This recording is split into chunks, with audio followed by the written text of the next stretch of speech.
Hello everybody. I want to talk to you today about the rising hate and anti-Semitism we've seen all over the world.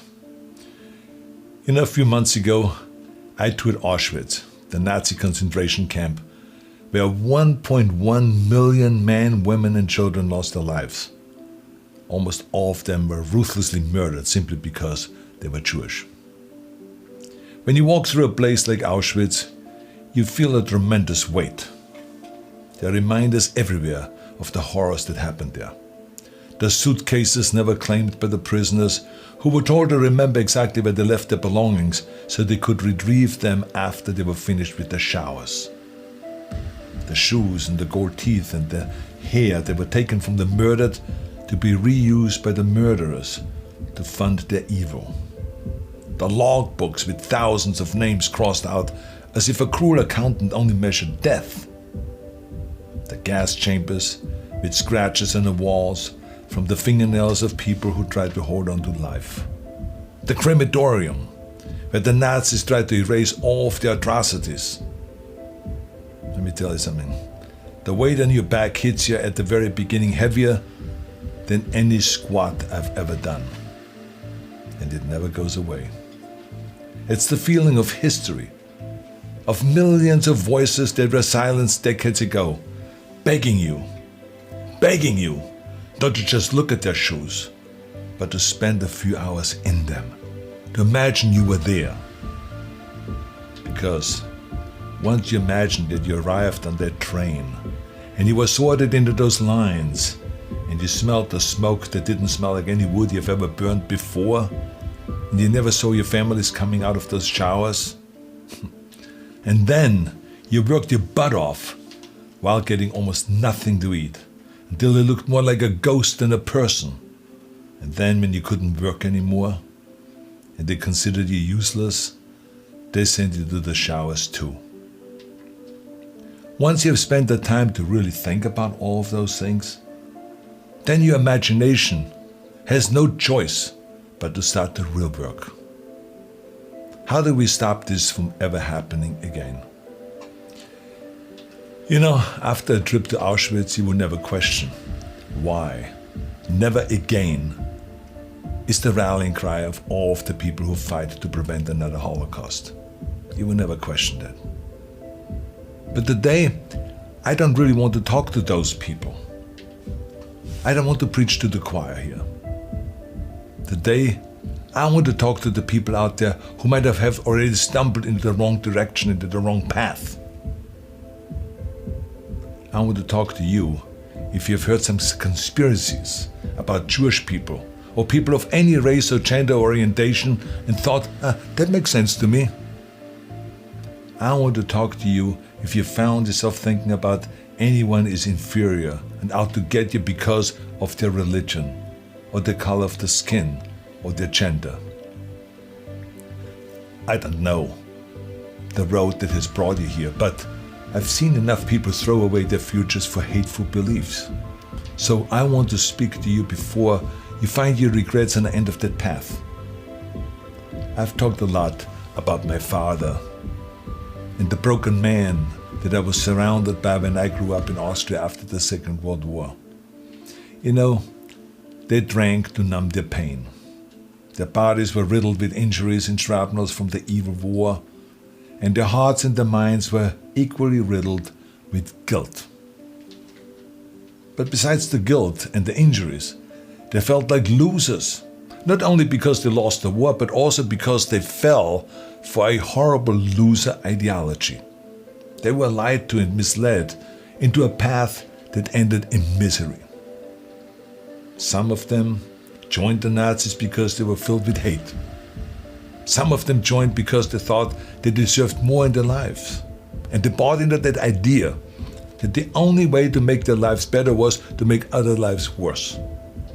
Some of them joined because they were frustrated with the government, and some of them just joined because everyone else was doing it.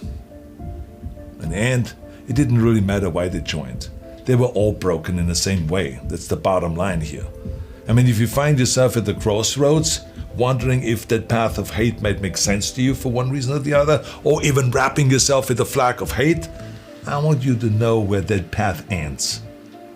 I want you to see it very clearly in front of you in your mind. Because throughout history, hate has always been the easy path, the path of least resistance. I get it. It's easier to find a scapegoat for a problem than to try to make things better ourselves, right? But let me be clear, you will not find success on the end of that road.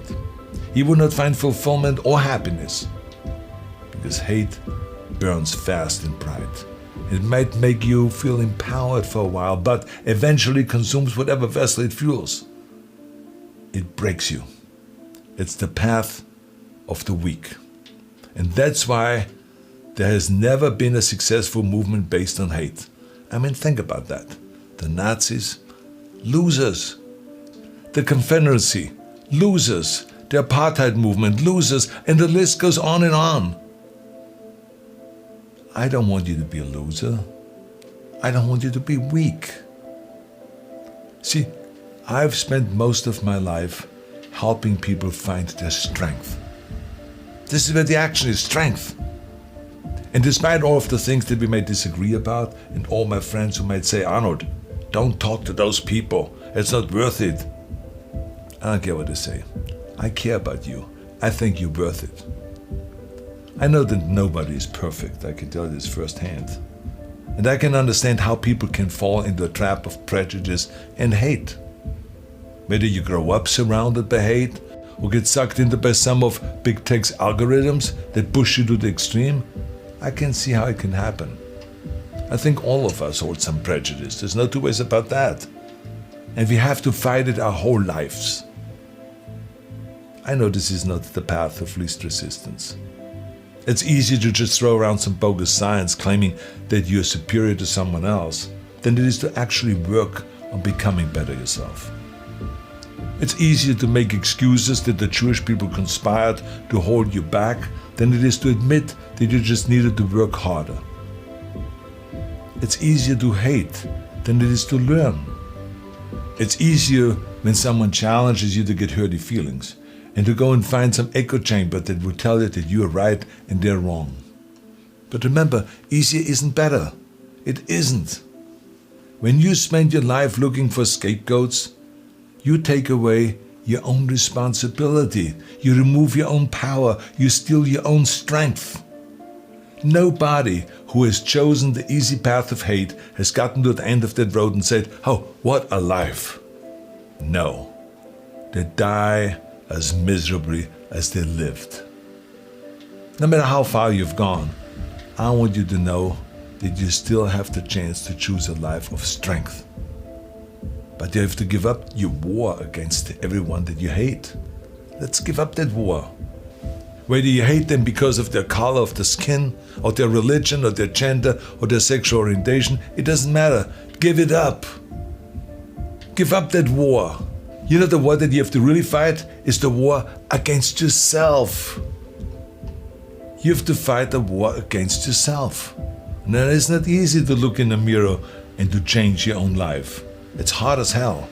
You have to take responsibility. You have to learn new things. You have to feel uncomfortable. Good, because discomfort is how we grow. That's how we become strong. If you run away from discomfort and resistance your whole life, you will always be weak. Just think about the gym, for instance. Now, that's where I learned most of my lessons, right? The muscles only grows from resistance. You have to struggle. You have to build strength.